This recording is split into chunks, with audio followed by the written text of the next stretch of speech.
Good morning class. आज हम लोग स्टार्ट कर रहे हैं क्लास 11th का केमिस्ट्री, जिसमें हमारा फर्स्ट चैप्टर है some basic concept of chemistry. ठीक है, तो चलिए स्टार्ट करते हैं।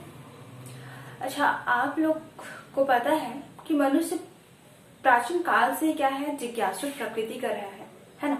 उसे अपने आसपास क्या हो रहा है इन सब चीजों के बारे में जानना उनके लिए क्या थी, बहुत ही आवश्यक थी। जैसे कि आजकल भी हम लोग देखते हैं कि हमारे आसपास क्या हो रहा है, इन सबको जानने में हमारी उत्सुकता क्या होती है, बहुत ज्यादा होती है। भले ही किसी किसी की ना हो, लेकिन आजकल के जो बच्चे हैं वो ये जानने की कोशिश करते रहते हैं कि हमारे आसपास हो क्या रहा है, घर में क्या हो रहा है, बाहर में क्या हो रहा है, इन्वायरमेंट में क्या हो रहा है ना। तो यही उत्सुकता ने ही जो प्राचीन काल के मनुष्य थे उनका ध्यान कहाँ की तरफ खींचा, साइंस की तरफ। ठीक है, या यूं कहें कि इसी मनुष्य की इसी उत्सुकता ने ही उनका ध्यान कहाँ खींचा, रसायन की ओर खींचा। ठीक है, अब ये देखते हैं कि रसायन का शाब्दिक अर्थ क्या होता है। रसायन, ठीक है, मतलब रस प्लस आयन। अगर इसके शाब्दिक अर्थ की बात किया जाए तो रसायन का अर्थ है रसों का अध्ययन। ठीक है, रसायन का शाब्दिक अर्थ क्या है, रसों का अध्ययन। यहाँ पे रस का मतलब किससे है, द्रव से है। ठीक है, यहाँ पे रस का मतलब किससे है, द्रव से है, और द्रव का सीधा मतलब किससे है, पदार्थ से है। ठीक है, क्योंकि हमारे चारों तरफ प्रत्येक चीजें क्या होती है, मैटर होती है ना। प्रत्येक चीजें क्या होती है, पदार्थ ही होती है। अब पदार्थ क्या है, जिसमें मास हो और जो स्थान घेरता हो, मतलब जिसमें एक भार हो और जो स्थान घेर रहा हो, वो क्या कहलाती है, पदार्थ। तो प्राय सभी वस्तुएं हमारे जो आसपास होती है वे क्या होती है, पदार्थ होती है, जिसे हम लोग ठोस, द्रव और गैस में बांटते हैं, है। तो इस तरह से रसायन क्या है, द्रवों का अध्ययन या फिर पदार्थों का अध्ययन। ठीक, तो रसायन की अगर परिभाषा देखें तो रसायन वह विज्ञान है जो पदार्थ के गुणों के बारे में, पदार्थ के संगठक कण के बारे में, या फिर पदार्थ में होने वाले परिवर्तन के बारे में दर्शाता है, या फिर जिसमें हम लोग इन सभी का अध्ययन करते हैं। एक बार फिर से देखते हैं, रसायन शास्त्र या फिर रसायन वह विज्ञान है जिसमें पदार्थ के संगठक कण, पदार्थ के गुण, पदार्थ में होने वाले परिवर्तन का हम लोग अध्ययन करते हैं। ठीक है, यही क्या है, रसायन है। अब यहाँ पे पदार्थ क्या है, ये तो पता ही है ना। पदार्थ जिसको हम लोग ठोस, द्रव, गैस में बांटते हैं। ठीक है, ये ठोस, द्रव, गैस, ये सभी क्या है, पदार्थ हैं। अगर ये बात किया जाए कि पदार्थ, ठीक है, पदार्थ का अध्ययन कर रहे हैं, तो हमें पता है, जैसे कि मैं यहाँ पे चौक रखी हूँ, है ना। तो यहाँ पे चौक जो है किससे मिलके बना है, चौक के यहाँ पे छोटे छोटे कण से मिलके बना है ना। अब यहाँ पे चौक को मतलब यहाँ पे चौक एक पदार्थ है, और हमें पता है, हमने क्लास 9th में क्लास 10th में पढ़ा है कि पदार्थ जो होता है किससे मिलके बना होता है, एटम एंड मॉलिक्यूल, मतलब अणु और परमाणु से, है ना। पदार्थ का सबसे सूक्ष्मतम कण क्या होता है, डाल्टन ने बताया, परमाणु होता है।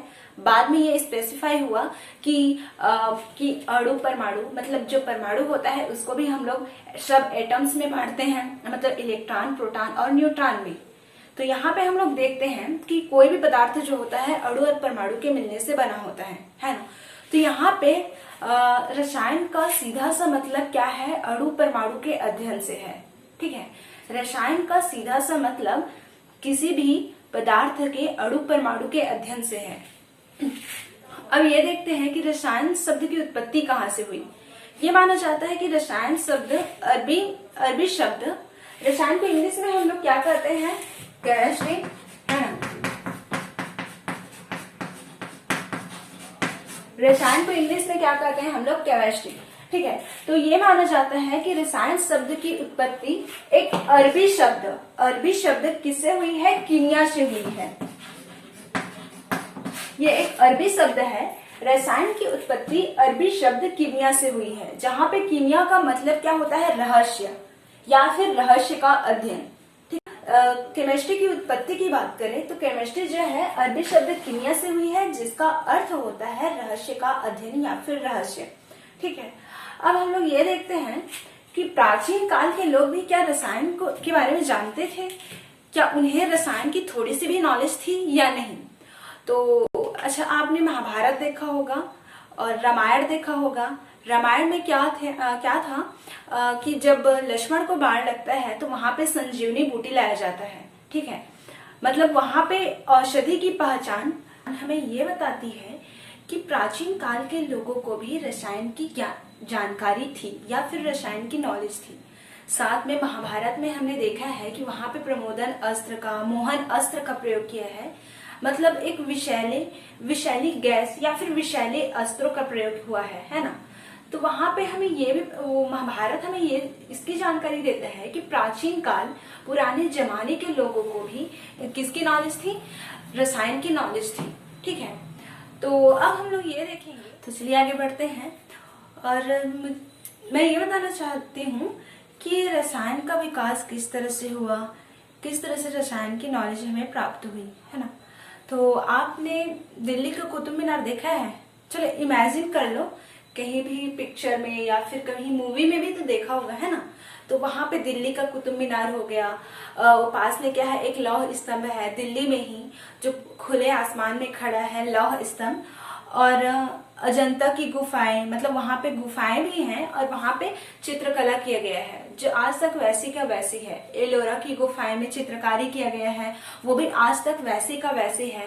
मतलब उसमें कुछ भी खराबी अभी तक नहीं आई है, जो हमें ये दर्शाती है कि प्राचीन काल में किस तरह से धातु कर्म, उच्चतम कोटि के धातु कर्म थे। जैसे कि हमने देखा लौह स्तंभ जो खुले आसमान में खड़ा है फिर भी उसमें जंग नहीं लगा है ना। कुतुब मीनार देखिए, है ना। तो वहां पे हमें इसकी जानकारी मिलती है कि प्राचीन काल में भी उच्चतम कोटि के धातु कर्म थे। मतलब प्राचीन काल के लोगों को भी रसायन की नॉलेज थी, है ना। अब हम लोग देखेंगे कि अच्छा आप लोग को पता है केमिस्ट्री का फादर कौन है? एनीवन, किसी को भी? आई थिंक हाँ पता है, कुछ को पता है ना। तो फादर ऑफ केमिस्ट्री मतलब रसायन का जन्मदाता किसे कहा जाता है? लेवोजियर को, ठीक है। रसायन का जन्मदाता मतलब फादर ऑफ केमिस्ट्री।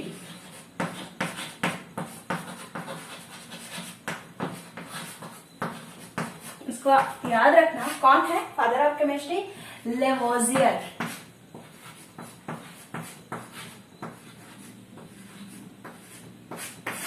ठीक, तो अब हम लोग देखते हैं ब्रांचेस ऑफ केमिस्ट्री मतलब रसायन की शाखाएं। अभी क्लास स्टार्ट ही नहीं हुआ भाई, सोना ही स्टार्ट हो गया, है ना। अभी ये सब तो भूमिका था, हम लोग अभी तक भूमिका ही बांध रहे थे, मतलब इंट्रोडक्शन ही था। अब आगे देखते हैं ब्रांचेस ऑफ केमिस्ट्री। तो यहाँ पे है रसायन की शाखाएं या फिर ब्रांचेस ऑफ केमिस्ट्री, जिसमें पहला है आपका अकार्बनिक रसायन। अकार्बनिक रसायन में हम लोग किसके बारे में पढ़ते हैं? जो विभिन्न तत्व होते हैं ना, उनके यौगिक के बारे में पढ़ते हैं, विभिन्न तत्व के कंपाउंड्स के बारे में पढ़ते हैं।